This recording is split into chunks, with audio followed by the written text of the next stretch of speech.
Good evening, everyone, and thank you for tuning in to another video here at Bricks and Sticks. Just wanted to take the time to go ahead and do what I'm working on, which is currently Star Wars Mos Eisley Cantina, and at the same time, here's a look at Luke Skywalker.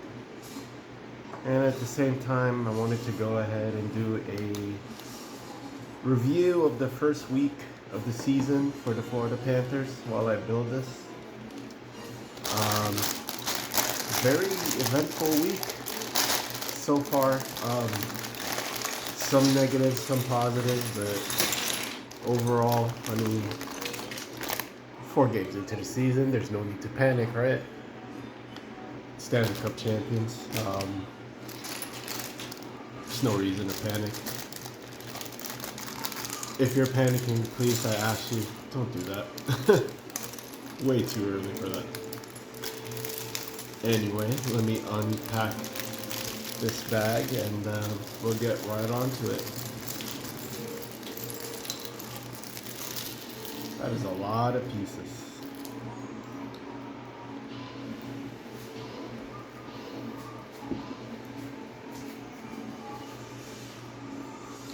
So, the noise you hear in the background, yes, I am indeed watching Star Wars. It's funny, I've actually been watching, I just finished watching the original trilogy, and I'm actually now finishing up the prequels. So yes, this is Revenge of the Sith playing in the background, don't mind it. It's been helping me build, get in the mood.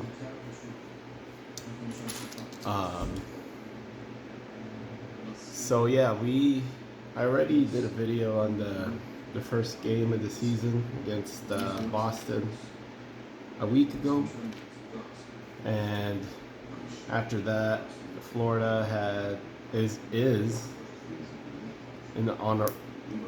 on a road trip that actually concludes later today, as it is after midnight, against the Columbus Blue Jackets, which will be a highly emotional game,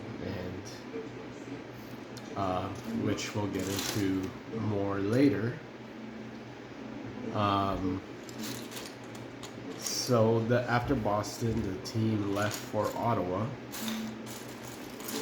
The night before, they actually met up with Nick Cousins to give him his Stanley Cup ring. So they went out for dinner and all that stuff. The game itself, which took place last week on Thursday, was the Panthers ended up losing 3-1, and the game couldn't have ended any worse. Well, I guess it could have after finding out the extent of the injury, but anyway, Florida conceded 2 early goals. It just seemed like they couldn't match Ottawa's energy to start the game. To be expected, it was Ottawa's home opener, and everyone always gets the juices flowing more than usual. So they got the jump on Florida that game. They were able to score an even strength goal as well as a power play goal by Stutzla, who in my opinion, I think that shot was savable by Bob, but at the same time, not to discredit Tim Stutzla, who's very talented. You gotta give him credit for a good shot, but I think playoff Bob would have handled that. Regardless, Florida pretty much controlled the second period on of that game. Forsling got his first of the season, and Allmark played well. Allmark tends to play really well against Florida for some reason in the regular season. Wink. But yeah, so the Florida ended up losing that game 3-1, and as I alluded to earlier, the game ended in a really horrible way. Florida kind of dominated actually the third period of that game, but so as they were trying to tie the game, the puck went to the point, and Barkov was by himself, and he tried to shoot or pass or do something with the puck, but then his stick ended up breaking, and then he Stutzla closed in on them and got the puck, and Barkov didn't give up on the play. He chased him down, he chased him down essentially, and then he lost his footing, and he crashed into the board's feet first. It looked really bad. He wasn't able to put any weight on his ankle, and so people were worried that it could have been a break or a severe sprain or whatever. And Paul Maurice, as per usual, he didn't provide an update. All he said was Barkov was going to get checked out, and we'll learn more in the coming days. But there were some Florida fans that actually were in Ottawa, and they posted pictures of Barkov walking under his own power. So people began to speculate that Barkov may have avoided serious injury, which we find out he did. He's week to week, which is really good news, and they think he'll be back in time for the global series over in Finland, which I'm sure means the world to him, being able to play in front of his home country. So really fortunate that Barkey avoided serious injury, but at the same time, someone needs to reel him in. It was the third game, or it was the second game of the season. It's honestly very inconsequential, and I appreciate the effort. And everyone says Barkov leads by example, but no one would have faulted him if he just let it go. He had a broken stick. A second game of the season. I don't know. At the end of the day, at least he avoided serious injury.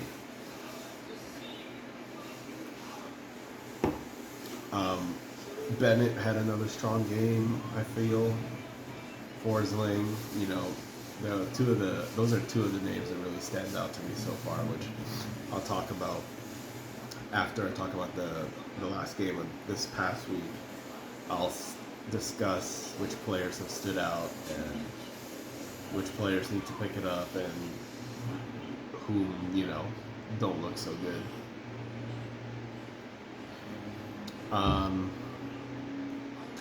So, and then after that, they were in Buffalo on Saturday, which was just a bad game all around, to be honest.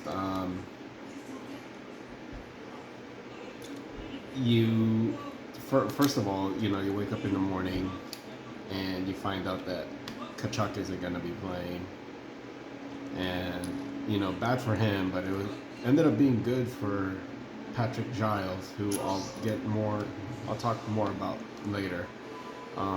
Patrick Giles got into his first NHL game, and really excited for him. He looked really, really good during preseason, and obviously it's a numbers game, so he got sent down. But with the Barkov injury, he was able to be called up and get into his first NHL game. But other than that, Tkachuk missed the game, and we find out he might be out for a week. And Spencer Knight got his first start in a regular season game since, I want to say, January of 2023, before he left for the player assistance. Spence looked kind of rough. unfortunately. And I was actually excited to see it, how he was going to do. He looked really good in preseason also. But yeah, he let in some goals that were very savable. At the same time, the team just looked flat. No one really stood out. The defense was leaky. Um, Power play still bad. Um, but again, it's an October game. Yeah, they lost to Buffalo, who had lost its first 3 games going into that game, so they got their first win against us. It's not that big of a deal. It is what it is. So you fold it up and move on. I think Paul Maurice did a good job of speaking out for Spencer, because I know fans were overly critical of him, which I guess could be justified.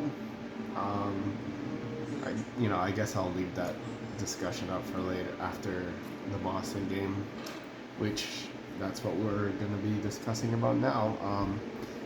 Florida played Boston in Boston this time for a Columbus Day matinee game. And so they entered the game without Barkov and Kachuk.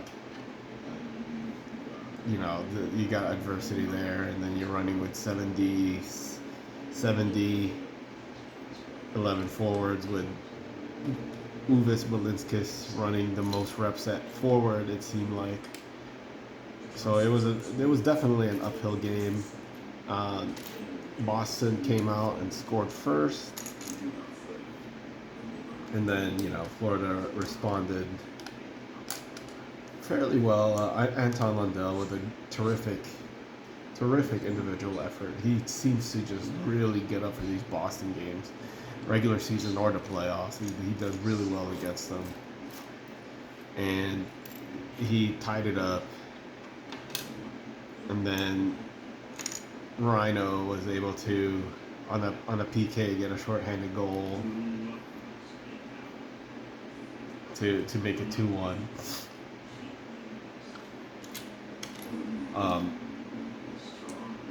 Oh no, I'm sorry. Rhino got a power play goal first because, for whatever reason, obviously we all know the reason, Boston completely lost their mind. AJ Greer threw a hit on Pasternak, which I guess they thought was dirty from behind, boarding, whatever it may be, and the refs didn't call anything. And after that, they flew off the rails. They threw a hit on Reinhardt in open ice when he didn't even have the puck. Pasternak did, which gave Florida a power play, and Rhino scored on it like 5 seconds in. And that was pretty much the theme of the whole night, and Boston just kept taking dumb penalties, which, bad for them, but good for us. And it's the game you want to play, and then that's the game you want to play. And Jim Montgomery actually alluded to that after the game. It just seems like Florida has a mental edge on them, which Swayman denies, which I expected him to, especially after watching the Amazon special. He seems like a very competitive guy. And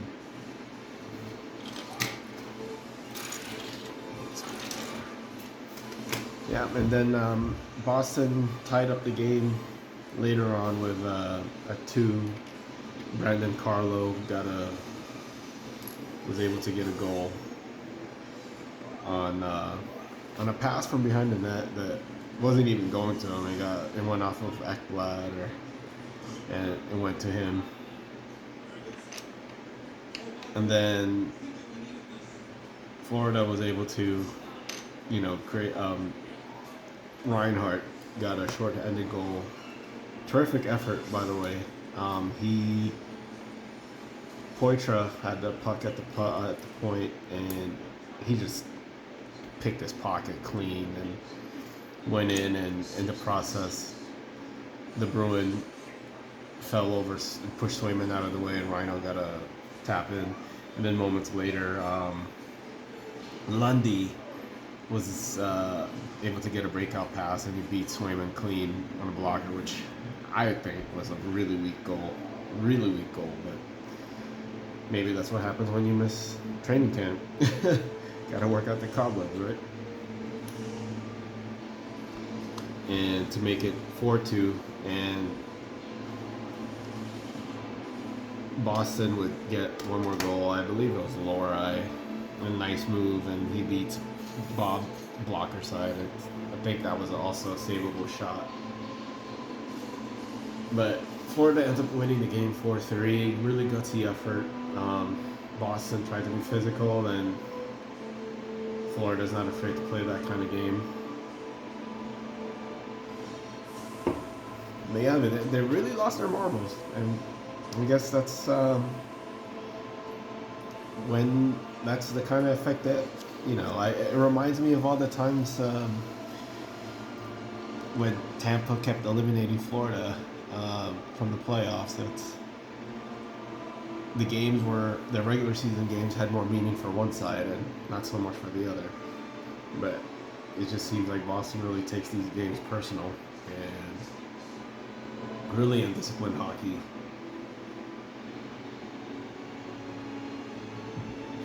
They try to play physical, but also playing dirty. But it was really a strong effort, especially Reinhardt and Lundell, who for some reason Lundell wasn't even named one of the stars of the game. That's the skewed Boston media for you. How does a guy with 2 goals isn't chosen as one of the and with the game-winning goal, mind you, not even show up as one of the players of the game. It was Reinhardt and 2 Boston Bruin players. But whatever, that's not a big deal. So Florida finishes the first week of the season 2-2, which, could be better, could be worse. I mean, at the end of the day, it is what it is. It's 2-2, 4 games in. It's better than being winless, like Edmonton, which, I don't know, that doesn't surprise me. They always start slow, and then they go on this, massive hot streak. But, that's their MO.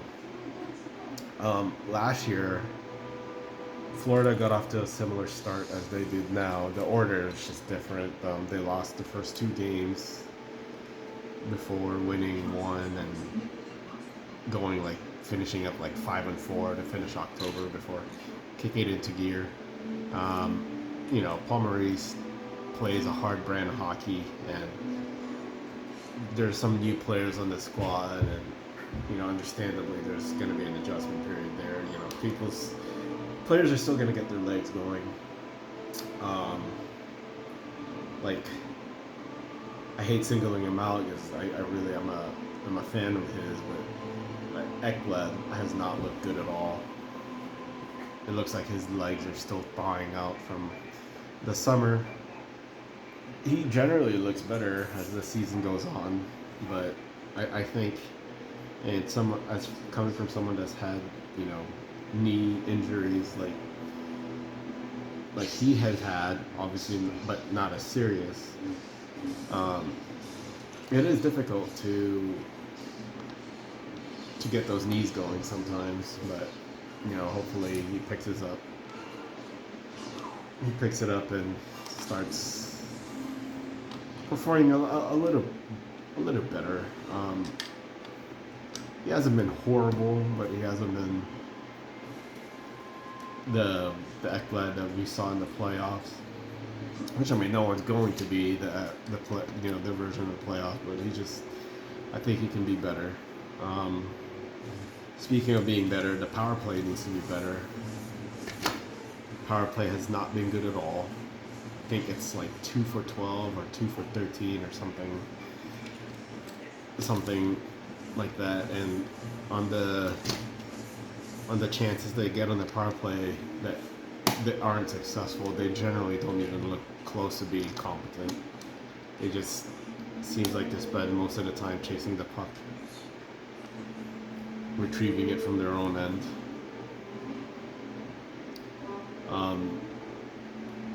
Although, it's, again, to be fair, I think I touched on this on the first game.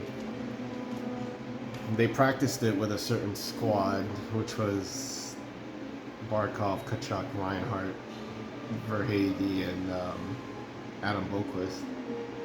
And again, for the foreseeable future, they will not be running that unit since Barkov is out with an injury and Kachuk is out with an illness. So there is going to be some adjustment there. But it is a concern, at least, to keep an eye on. But Florida won the power play, won the Stanley Cup without having a good power play in the final. So there's that. And then, other than that, I think goaltending needs to be better. Bob hasn't looked particularly strong. I actually think today's game was the best he's looked. He stopped a partial breakaway for the tie, and he made a big save on it. He's, that's sometimes the difficulty of being a Florida goaltender. Sometimes you get these lulls in action, and all of a sudden here comes a guy coming in on a breakaway. That's just the nature of Pomo hockey.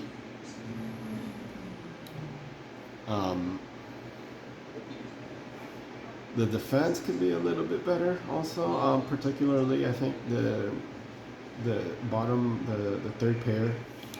And again, that's understandable. They're good. There's going to be a period there where they need to get used to each other. I believe they had Schmidt, and they were running Schmidt and Boquist today as a third pair. So they definitely need to get used to that.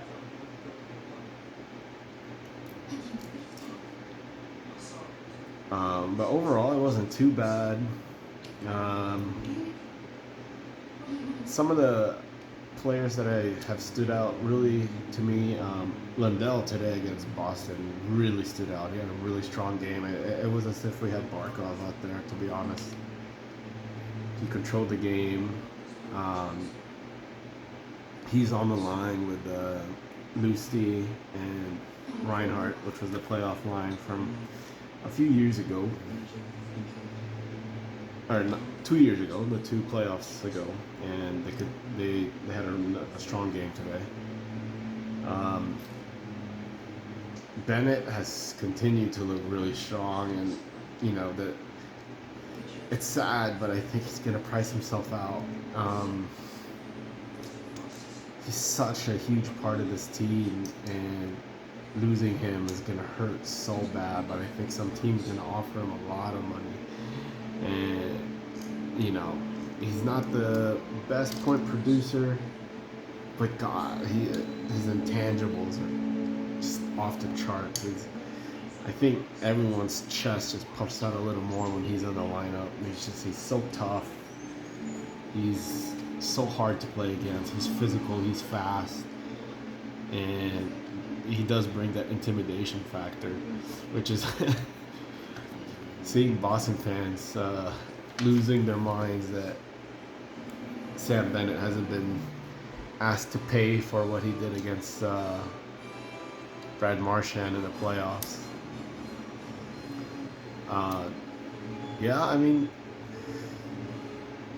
Boston seemed like they were picking on everyone they could get their hands on except Bennett. Bennett was just... Everyone was just hands off on Bennett, which I guess, goes to show you the kind of intimidation that guy brings. He's a tough guy. He'll fight anyone, and he's doesn't matter if you're bigger or... I'm sure a lot of people have seen the YouTube video, him wailing on Sergachev, which is... He's significantly taller and bigger than Bennett, but Bennett ragdolled him. So, yeah, it's just entertaining seeing that. Ekblad I think, needs to pick it up. He hasn't looked particularly good. Forsling looks really good. Nikola and Kulikov have been average. Verhage hasn't scored yet. He still looks to be driving the play and being in good spots and getting his chances. He's just not finishing it, so I'm not really that concerned with him. And you shouldn't be too. Rhino looks like it's a contract year for him again. He's been playing really, really well. So people that were expecting him to have a down season, so far it's not happening. I think Mackie Samaskevich has not looked good at all, except in like maybe a couple of shifts. But I think today he was really not noticeable at all,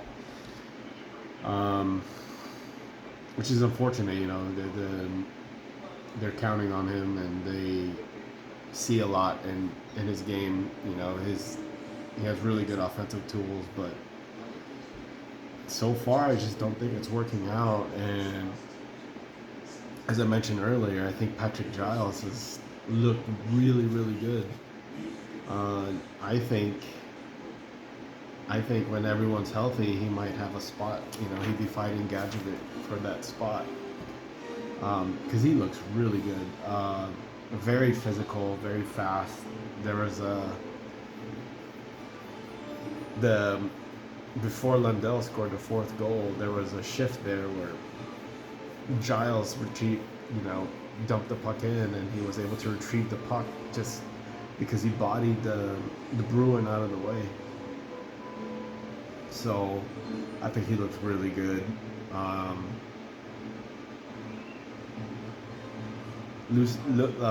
Everyone else, you know, they look not too bad. You know, could everyone be better? Yeah, but it's regular season. But yeah, really impressed with Giles.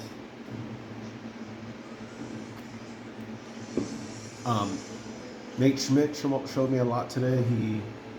After Rhino took a dirty hit, he stepped in and was actually taking on Pasternak, and then Marchand tried to jump him. And I really like that from Schmidt.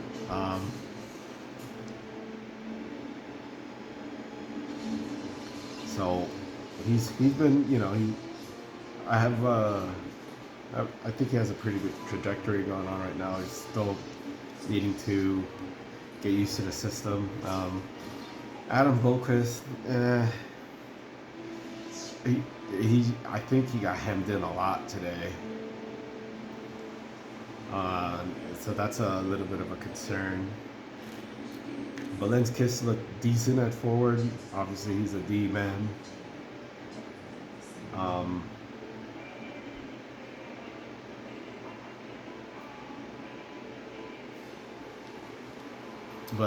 And then I think goaltending needs to pick it up a little bit. I'm not concerned about Bob, but I think Spencer, we're at the point now where I think Spencer Knight is starting to become a concern. He's getting paid a lot of money, especially for a backup. He did miss all of last season, and you know, at the end of the day, they ended up keeping him over Anthony Stolars, who's looked pretty good in Toronto, and it was really good for Florida. So yeah, Spencer. The questions are coming for Spencer, and you know, I'm a huge fan of the kid.